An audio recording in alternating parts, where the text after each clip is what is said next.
Seperti yang kita baca saat ini di depan kamera, terdapat sebuah tulisan tempat kelahiran Gajah Mada. Meskipun sumber ini merupakan sumber folklore, sumber tutur, namun kebanyakan orang sudah meyakini bahwa tempat ini merupakan tempat kelahiran dari Mahapatih Gajah Mada.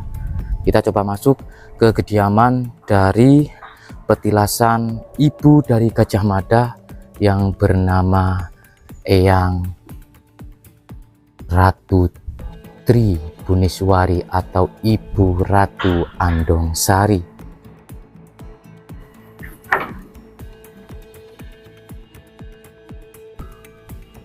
Ini kalau dia secara ilmiah mau dibuktikan usia batu juga siap. Batu. Ini batu asli siapa kayak anu apa jenenge? Fresh yo. Mas. Si.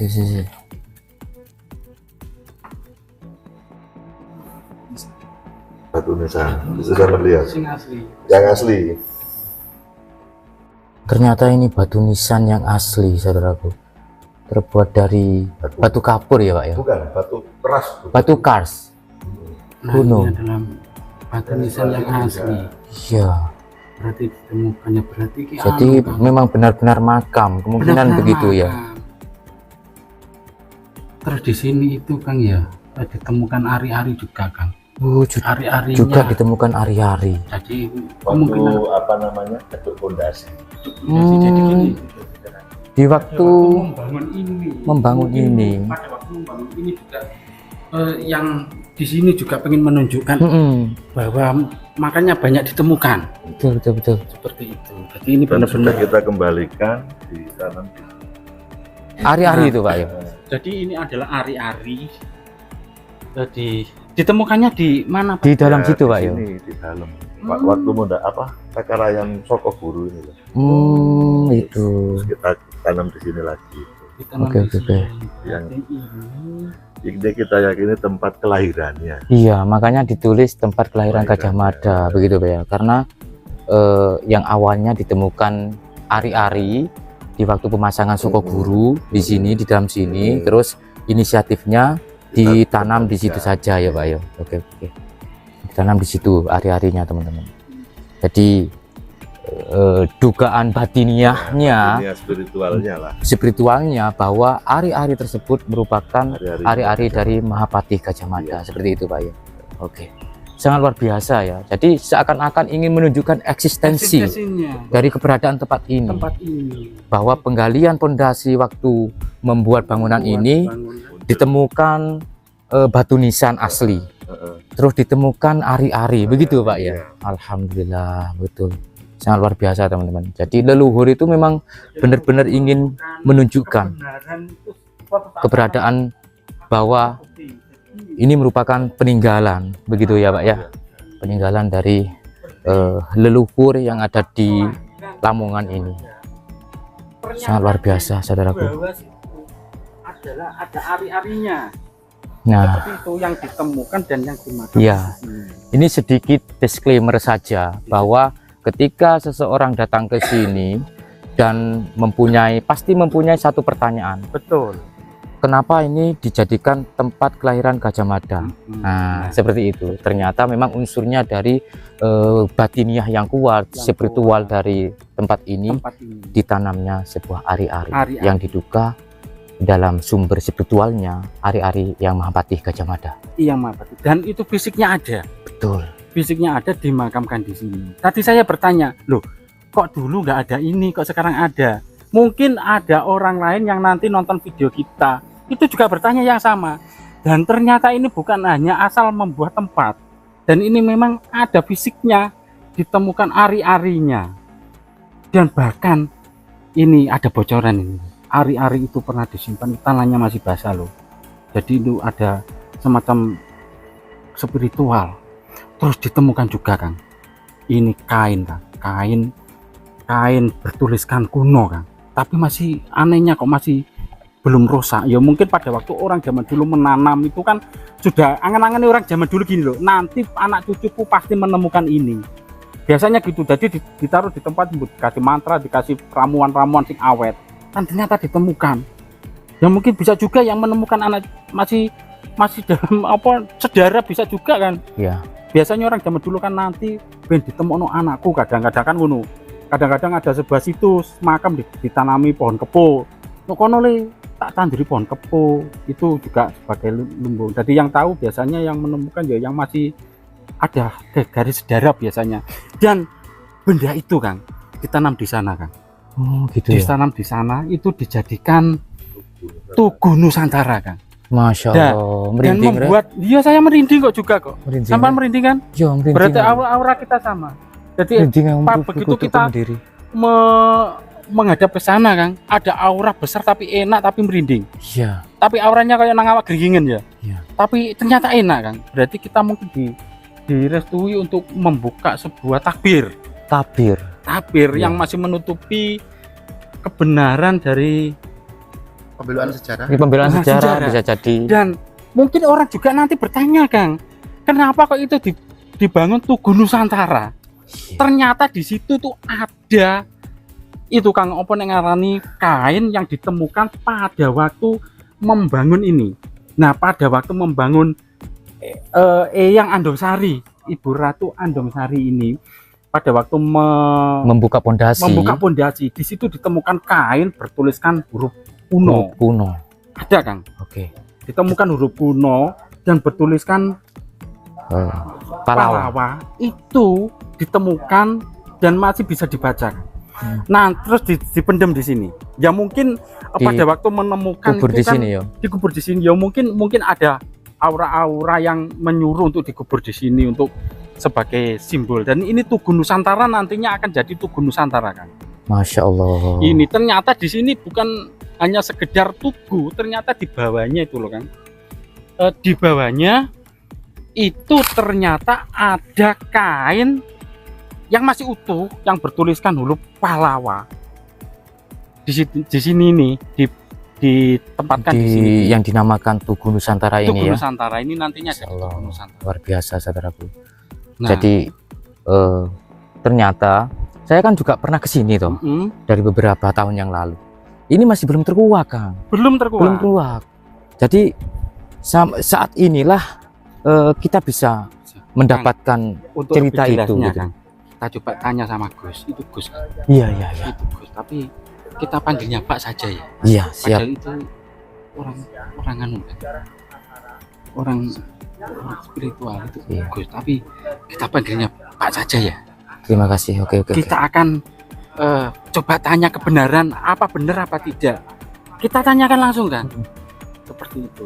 Assalamualaikum Pak. Nah, Ya. coba Pak dijelaskan sedikit Pak, apa benar tadi yang saya utarakan tadi Pak?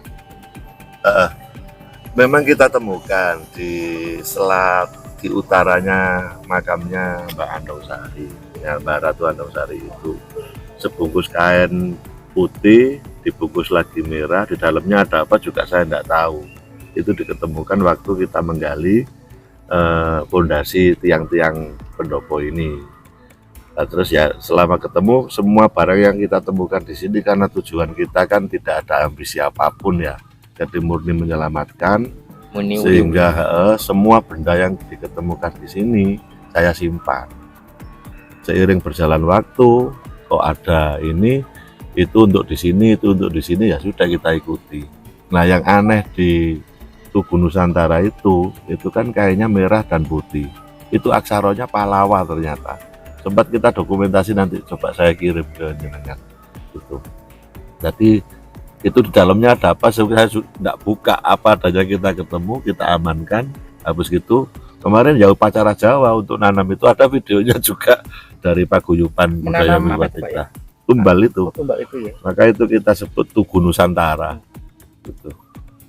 Nah, mengenai yang ditemukan ari-ari itu betul Pak ya? Betul. Jadi secara spiritual yang diyakini oleh Paguyuban Budaya Wilwatikta, saat kita menggali makam ini, menggali Cakarayam yang di Sokoguru itu, ada ketemu ari-ari. Aneh kok Mas itu.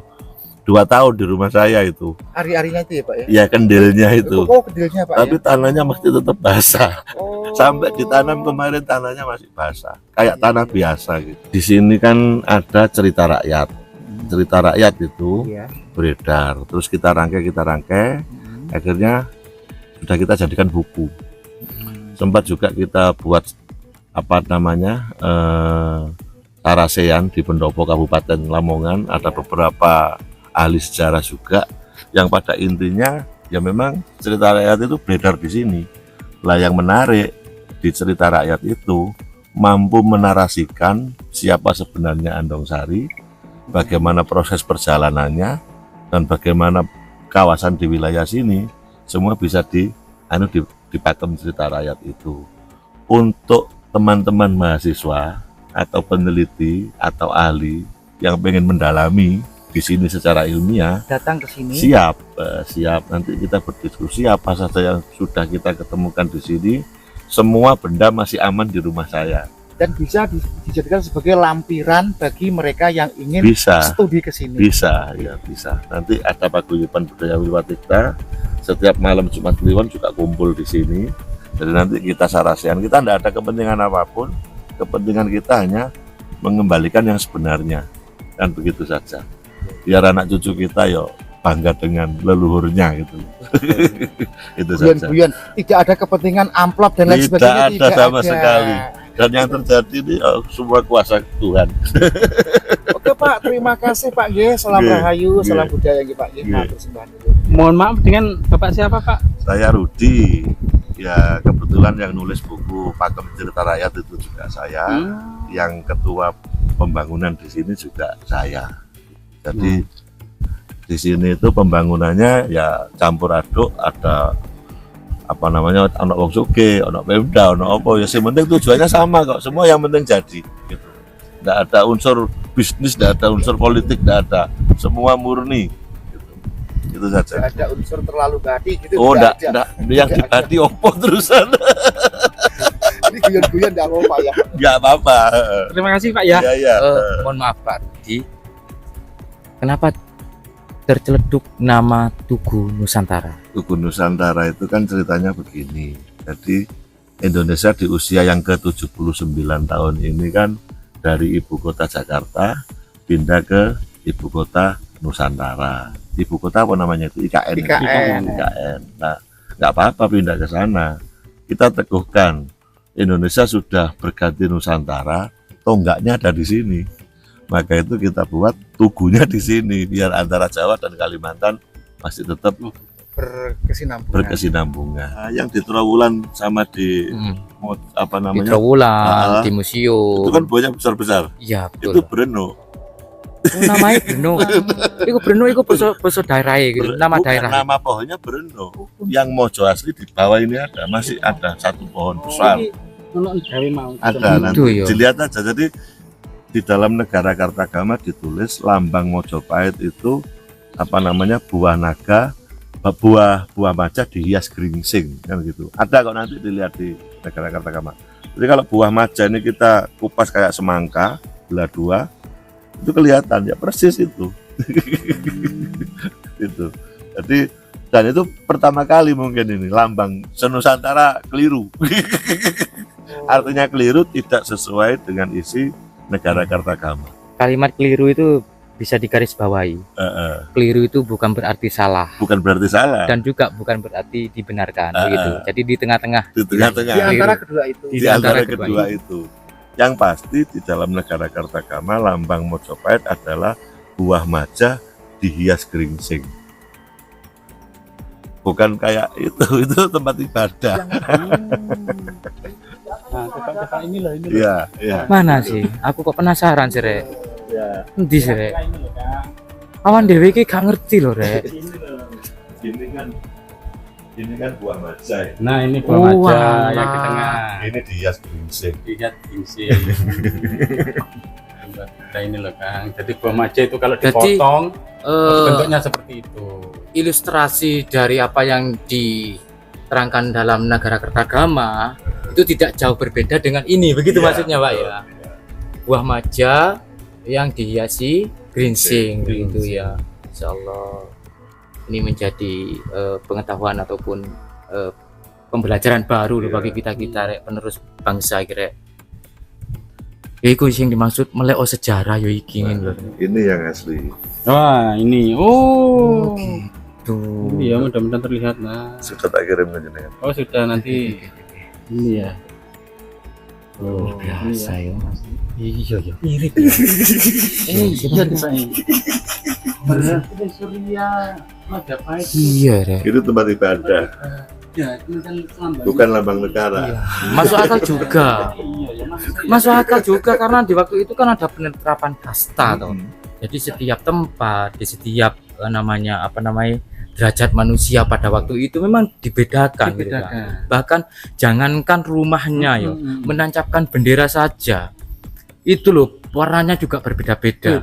Seperti yang diterangkan oleh Pak Rudi tadi bahwa pohon mojo atau buah mojo itu bukan yang ada di Museum Trowulan ataupun di daerah-daerah lain yang buahnya cukup besar itu tadi.